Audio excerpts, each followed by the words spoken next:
Saya sering ikut kegiatan nasional dan saya memiliki banyak teman dari pelosok daerah dan mereka semua saya tanya, bro, di sana ada keluhan apa tentang metode belajar? Dan ternyata yang dari Gorontalo, yang dari Lampung, mereka pun memiliki keluhan yang sama. Mereka ada kendala pertama di gadget, yang kedua di kuota, yang ketiga sinyal, dan di sana sering mati lampu, Bu. Itu kendala banget. Memang kita beruntung kita di Jakarta kalau menurut saya. Saya harap kita jangan beranggapan bahwa kita dalam keadaan baik-baik saja hanya dalam pandangan perspektif kita sendiri aja. Tapi coba dilihat di sisi lain. Masih banyak di Indonesia ini yang bermasalah kalau menurut saya. Dia bilang gini, dari sekolah cuma ada subsidi 25.000 untuk beli pulsa, sedangkan di sana kuota mahal. Mereka di pelosok itu kuota mahal, nggak kayak di Jakarta kita bisa dapat barang yang seperti itu dengan murah. Dan di sini mungkin teman-teman menyadari bahwa metode belajar daring itu kurang efektif dibandingkan sekolah. Betul teman-teman? Jadi ya saya benar-benar mewakili sepertinya. Karena di sini mungkin ada yang habis absen tidur lagi ada. Karena seperti itu Bu, kita kurang efektif tidak seperti di sekolah. Di sekolah kita dipantau langsung sama guru. Guru itu kan digugu dan ditiru. Dan ada wacana, saya lihat di berita, saya nggak tahu ini benar apa enggak, bahwa PJJ ini belajar jarak jauh akan dilaksanakan dengan permanen. Sedangkan kalau kita mau belajar cuma pintar mah, Google lebih pintar daripada sekolah menurut saya. Iya, semua ada di Google. Kalau guru sejarah ya sejarah aja, ditanya matematika, tanya guru matematika, begitu. Tapi kalau misalnya Google tahu semua dia.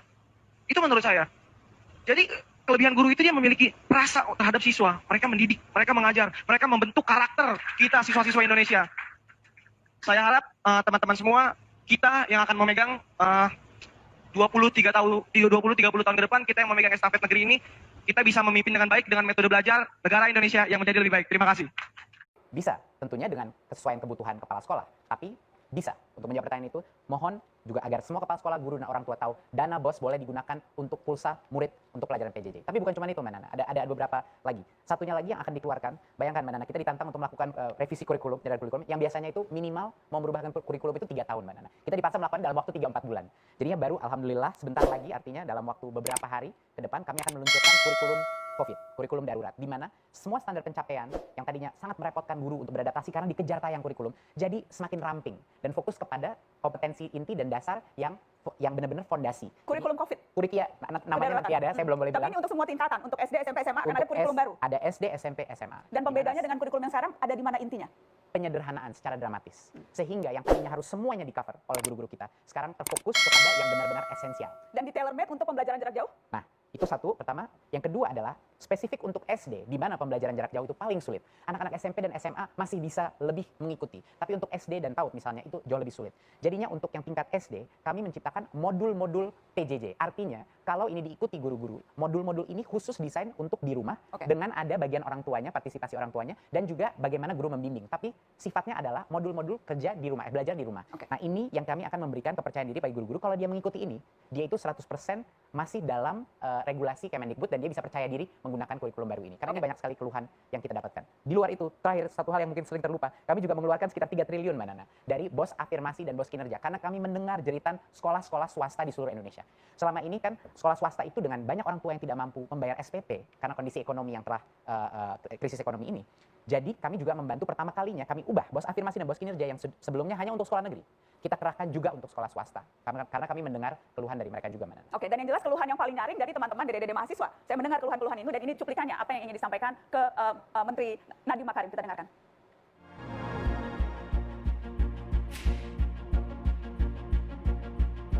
Para pimpinan perguruan tinggi, kementerian memiliki pandangan yang sama bahwa para mahasiswa harus mendapatkan bantuan. Oleh karena itu, setiap perguruan tinggi juga sudah memberikan kebijakan-kebijakan dan kementerian juga sudah mengeluarkan sebuah peraturan menteri yang menurut saya secara umum itu menunjukkan itikat untuk bisa membantu para mahasiswa tersebut.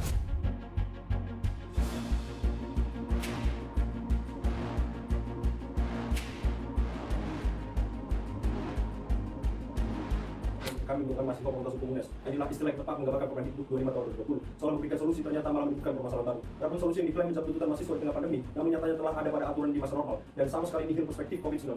Itu namanya gejolak mahasiswa di tengah pandemi yang menghadirkan berbagai poin tuntutan, merupakan dorongan bagi kami untuk melakukan uji materi ke Mahkamah Agung.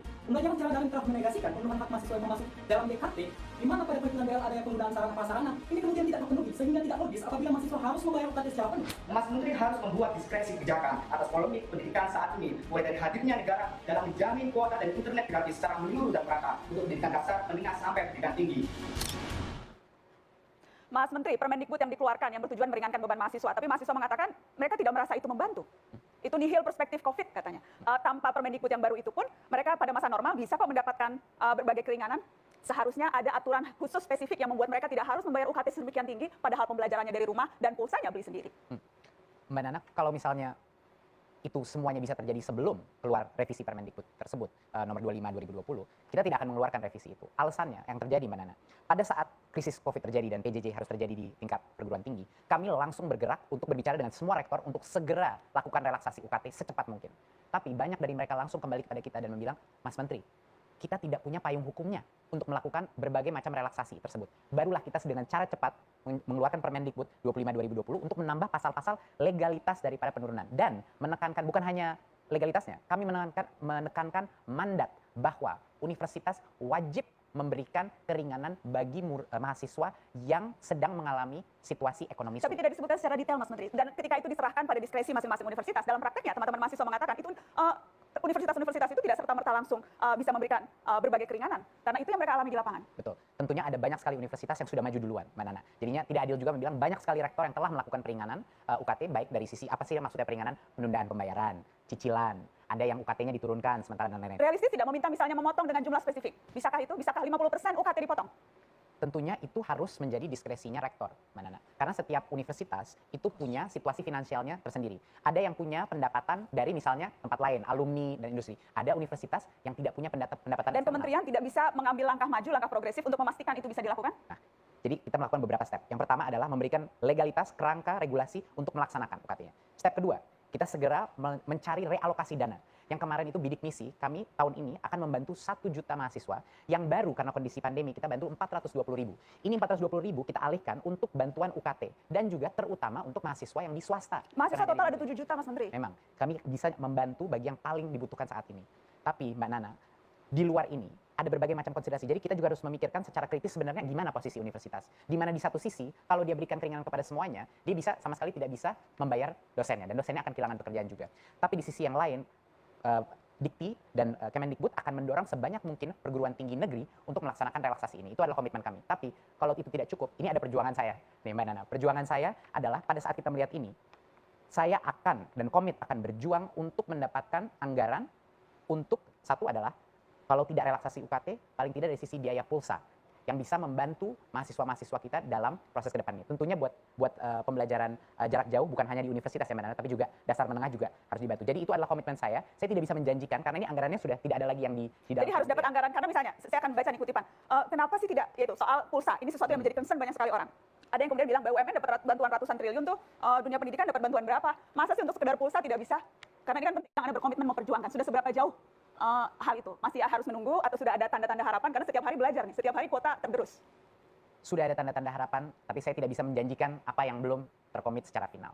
Tapi saya komitmennya adalah untuk memperjuangkan ini. Artinya ya kalau saya gagal memperjuangkan, saya pun akan malu dan akan mengecewakan bangsa ini. Jadi saya akan mempertaruhkan ini kehormatan saya pada saat ini untuk memperjuangkan pulsa dan juga bantuan lainnya bagi mahasiswa dan juga pembelajar jarak jauh di dasar dan menengah.